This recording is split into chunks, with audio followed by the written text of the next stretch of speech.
Hello everyone, I'm Bill Hammond and I actually paid to see this. First and foremost, I want to apologize for not putting out a video last month. I had a whole bunch of jokes written for the Borderlands trailer, like how it looked like a lazy, half-assed clone of all the Guardians of the Galaxy trailers, or how there was a scene of a literal teenager getting soaked in urine, as if the movie's sole target audience was freaking R. Kelly. Trust me, it would have been great, and given the film's 10% rating on Rotten Tomatoes, probably accurate. But sadly, I was very sick for a solid week at the beginning of August, so I couldn't pull it all together. Health and wellness do come first after all.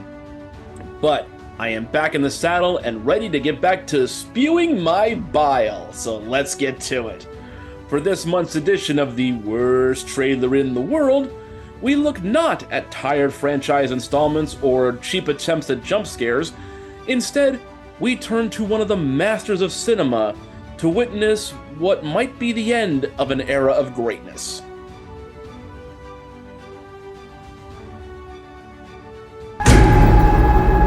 When does an empire die?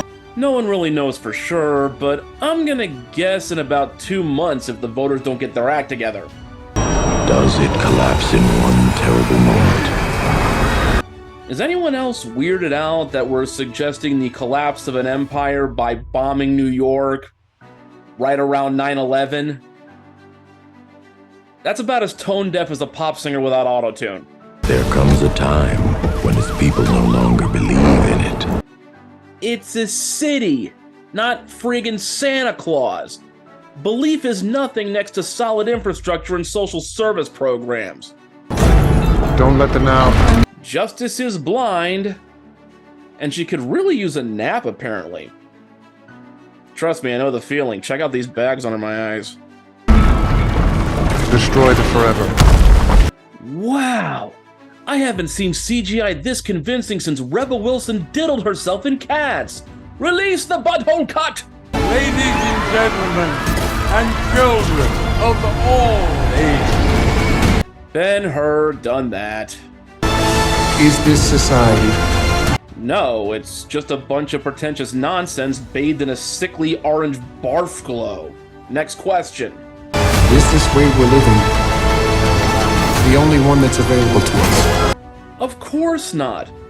We can always choose not to watch transparent vanity projects.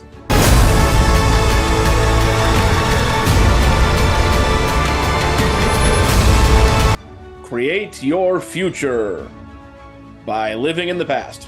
We are taking our city back. And then we will take our country up, and our lake to the side, and our bishop diagonally. Is this supposed to mean anything?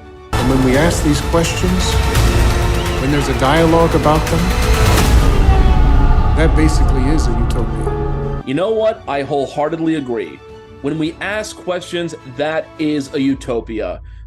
So let's get to the part where Francis Ford Coppola decides to denigrate all disagreement and silence dissent. True genius is often misunderstood. Okay, dude, slow your roll a bit here. Pump the brakes. You've made some great films, truly. But you also directed Jack, and you produced Jeepers Creepers and the Bling Ring. It's not like you're batting 1,000 here.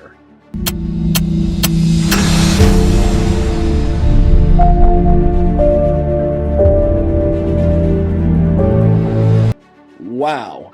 So that's your strategy to sell the picture. Some critics were wrong about me in the past, so trust that I'll be vindicated against any negative press I get for this picture soon enough. That is an insane amount of hubris, especially when you consider that the montage of pull quotes takes up a full 35 seconds in the trailer. Over 20% of this preview is Coppola stroking his own ego and telling us he's great rather than showing us why this movie might be great. Yeesh. Oh, and if you think I'm done with this bit, think again. I'll come back to this mockery in a little while. One filmmaker has always been ahead of his time. Okay, I have 4 questions here. 1. How much extra did they have to pay Lawrence Fishburne to say all this stuff? 2. What does any of this have to do with Adam Driver? 3. How much was Coppola dipping into his private vineyard when he signed off on this? And 4. Just how far off can you f with this bullshit? A hint for the last one, it's all the way. F all the way off. An event nothing can prepare you for. Nothing can prepare you for Adam Driver holding a ruler. Keys of the architectural scaling he would be able to measure. Imagine today's society as a branch of civilization. You're asking me to imagine the literal definition of a word. Society is civilization. Those words are literally synonyms. About to reach a dead end. Oh, so you're saying that your specific society is civilization reaching a dead end. You know, it really helps if you don't wait 5 seconds to complete a thought. Makes your point a whole lot easier to get across, and makes it harder for a-holes like me to interrupt.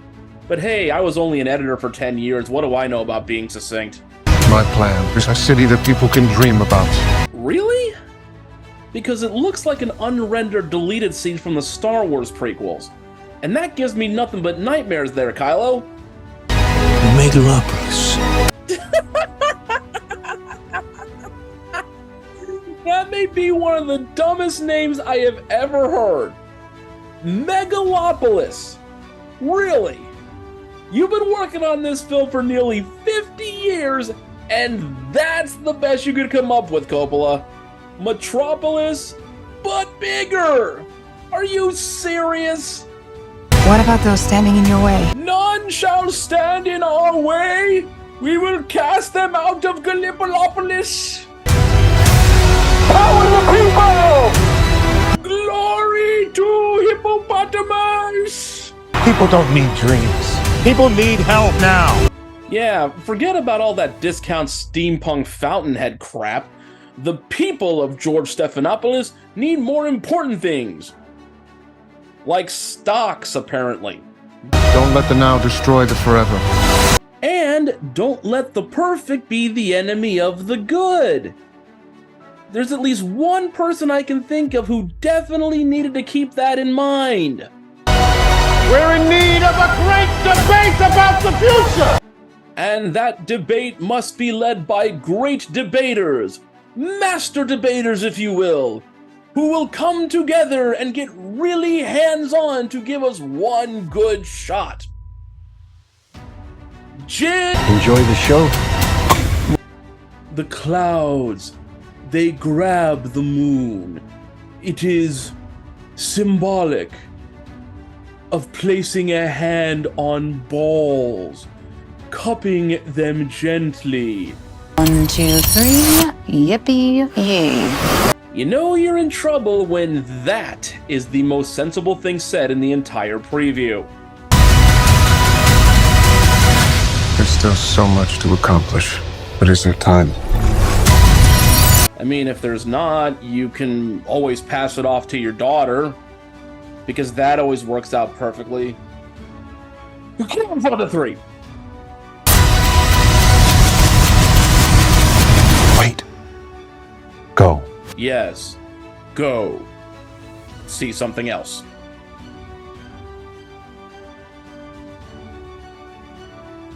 And there it is, the worst trailer in the world for this month.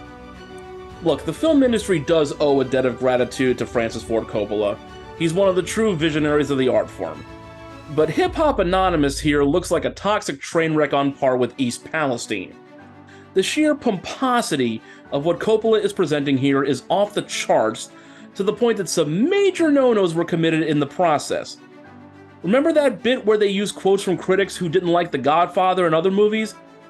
Yeah, those were totally made up. And even worse, likely AI generated. The ad agency making the trailer literally put words in the mouths of people like Pauline Kael, Rex Reed, and the legendary Roger Ebert that they just didn't say. Now, you may think that this is the fault of the agency, and to an extent that's true, but everyone signed off on the premise, and it was only initiated because Coppola got butthurt that this film debuted to a 56% rating when it screened at the Cannes Film Festival. As such, not only is this bad form in the extreme, it creates an accidental meta-context for Coppola himself. Because how do empires fall? One word: hubris. When entities get so prideful and arrogant that they believe themselves invincible, they inevitably make a terrible mistake and catastrophe soon follows. Now, it may turn out that history proves Coppola right. Helicopterist might become a timeless classic, but he also has to know that every artist has his critics, and you don't get to preemptively dismiss them as haters just because they didn't like the flick. Even when I playfully mock trailers, I'm not judging anyone for being a fan or saying that they have to agree with me. Coppola, however, by devoting over 30 seconds to fake pull quotes, is basically saying that we're obligated to endorse whatever he puts out because he made great stuff before. That's the difference here. When I tell jokes, I hope people like them, but in the end, I'm expressing myself in a way that I enjoy, with the understanding that it'll likely rub some people the wrong way. Coppola is acting like he's entitled to automatic praise, and that's just not true and not cool. Both perspectives are valid, and he seems to have forgotten that. And the weird thing is, I'll probably still see the film, if nothing else than for the fact that morbid curiosity will compel me to find out just how polarizing this is. But these trailers are probably the worst way to go about convincing us. It ends up being appropriate that Megalopolis is billed as a fable, because the previews alone should provide a strong lesson for filmmakers and fans alike. It's tragic, because in a year where we've been inundated with aggressively average films and a glut of sequels, the most original movie to date seems to be more about how Coppola himself needs to take a good long look in the mirror and wonder where it all might have gone wrong. Because to quote another famous Ford that Adam Driver's worked with, the real moral of the story here is, don't get cocky. That's all for this month, folks. Keep it locked on the blog, actuallypaid.com, for more reviews and features, assuming I don't get sick again. Please consider liking and subscribing if you made it this far and don't want me to die in a gladiator arena. And as always, if you have a suggestion for another preview to get the worst trailer treatment, let me know in the comments down below. I'd love to hear from you. Until next time, I'm Bill Hammond. I actually paid to see this. Take 8. You know, I haven't done this in a while when I need 8 takes for the intro. 5, 4, 3, 2, 1. So let's get to the part where Francis Ford Coppola decides to denigrate all disagreement and silence dissent.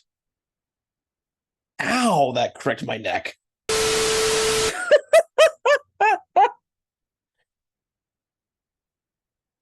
Forgot the line. I laughed so hard I forgot my line. This is the BTRP Media Network.